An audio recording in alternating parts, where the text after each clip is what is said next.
Hello everyone, welcome to another episode of Music of the Week. I don't really have a lot of preamble for this one. Thank you to everyone who watched the Strokes backtracking stuff, and to everyone who paid attention to the plot twist, because the next single episode will be Lil Peep, and then it'll be the finale after that. But yeah, besides that, we've got 5 albums to go through for this one. Let's just go through them. We started off in Montreal, Quebec, Canada for Arcade Fire and their 6th album, We. Now, these are a band who I'd known about for at least a decade and a half, but I've never listened to a full album by them. I've heard many good things about their first couple of albums, especially Neon Bible. Like, that album really blew up when I was going to, secondary school or something. I just never got around to them. I don't even think I'd listened to many songs by them. However, should probably try and do that at some point because this album was phenomenal. I'm giving it an A. It just gets a lot of the things right about itself. You know, like the band sound very confident in their own abilities. It's a very eclectic style of like a folk style sort of indie rock, and the band just have really charming performances as well. And normally this is a lot like slower, I guess you could call it, than what I'm used to listening to, as you'll see throughout the next 4 albums in this episode. But I actually enjoyed a lot more of this than I thought I was going to, you know, and usually, like, I've been recently discovering that genres I'm avoiding actually have some of the better stuff, and I was, again, not too pleasantly surprised by this because I knew Arcade Fire were good.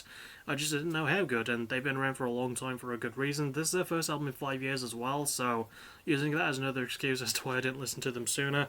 But yeah, really enjoyed this one, and I think it's an absolutely... It's a huge feather in their cap. Next we go to Atlanta, Georgia for Fozzy and their 8th album, Boombox. Now for those who don't know about Fozzy, they're a band formed by one of my favourite professional wrestlers, Chris Jericho. They've been around for a long time, about almost 10 years as long as Jericho's wrestling career has been going on, and the dude's got some longevity. He's one of the best character reinventors ever in pro wrestling, if you ask me. And I won't say that Fozzy are the best band to come out of a wrestling-based project thing, but I still really like this album, and I think Fozzy are a better band than people give them credit for. I'm giving this album a B. It had some very solid, old-feeling, heavy metal, hard rock style bangers on it. It feels more like a rock album than previous albums do.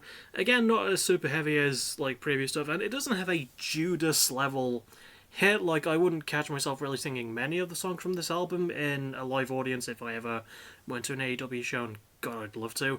But you know what, there's still some pretty good bangers. I really like Ugly on the Inside. What Hell Is Like is my favourite song on the album. Sane has got some pretty decent moments to it. And the album, yeah, it's still really good. Chris Jericho is super charismatic on the singing mic as well as on the pro wrestling promo mic.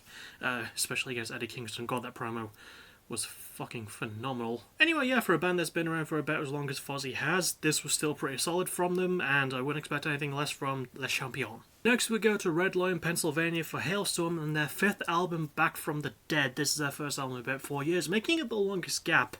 And I'm actually a huge Hailstorm head. They're another band I've covered in a episode of Backtracking before. In fact, the only other band in this episode that I've covered in Backtracking before is Fozzy. So there you go, rounded that up quite nicely for you. But yeah, Hailstorm, really great. One of my favourite female-fronted actual rock bands with some bells to them. And even though it's been 4 years since our last one, they haven't lost a touch, and I would say this might be, hot take, it might be slightly better than Vicious. I'm giving this album an A.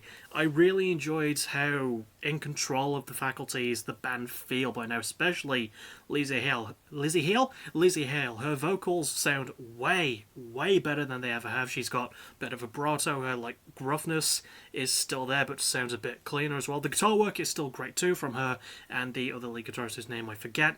Her brother RJ is still really solid on the drums. Just everyone's really fucking good here, you know? It's got stronger lyrical content too, especially with her getting more in control of her mental health, which good for her, honestly. It does read like her telling a lot of really personal stories about her mental health, especially her sexuality, because she's a bisexual woman leading a very popular female-fronted rock band, and honestly, I was glad that she managed to get help, especially in the post-COVID days, because there are so few bands that decided we're actually going to get ourselves sorted out, but Lizzie was like, no, we're going to get ourselves sorted out, and as a result of that, they also put out a fucking great album, so really good work. Next we go to London, England for Puppy and their 2nd album, Pure Evil. This is their first album in 3 years since their debut titled The Goat, and I listened to The Goat and I quite liked it, and to be honest, I do quite like this. It leans more into their sort of occult-leaning pop-punky vibe. In fact, it almost completely drops the pop-punk feel of it together. It's still catchy in that sense, but it's a bit heavier and a bit grimmer than what I'm used to from them. Even though I gave the last album an A, I'm giving this one an A minus. However, I see myself weirdly coming back to this one a bit more, especially for the song "Sacrifice." That was really good. I think the minus is mostly because there are a fair few shorter songs on the album that I think could have been like put together a little bit better and maybe padded out a little bit. And there's a lot of songs on the album too, so I didn't really need this many short songs. But as it stands, it's still a really good album from a really good up and coming band who have a very unique style to them.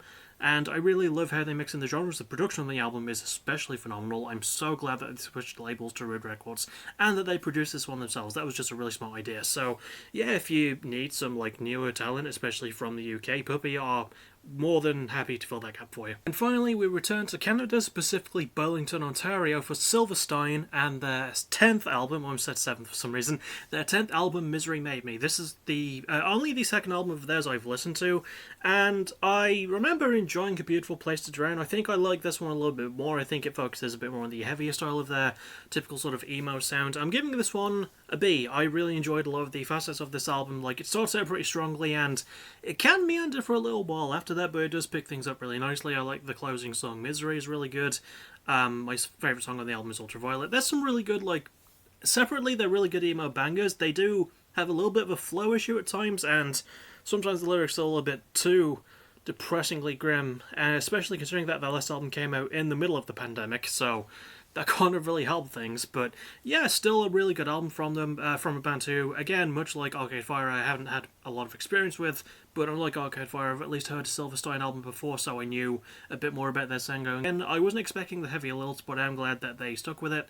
I wish they stuck with it longer, but still, it's a really good album. And that'll about do it. 5 albums covered. I will see you tomorrow night for the start of my 10th Let's Play, Sunset Overdrive. I am so fucking excited for that. Thank you to everyone who may or may not have watched the Day of the Tentacle Let's Play, because I put that up last night. And thank you to everyone who watched the PBW vs AVW stream on Tuesday night. That was kind of awesome too. Yeah, don't really have a lot else to add to this. Next actual video might be Friday night this weekend, if there is one to do. And then I've got to work on the Little Peep backtracking episode. Writing for it, not the actual video. I haven't even started on that yet. I'm going to start that on Monday.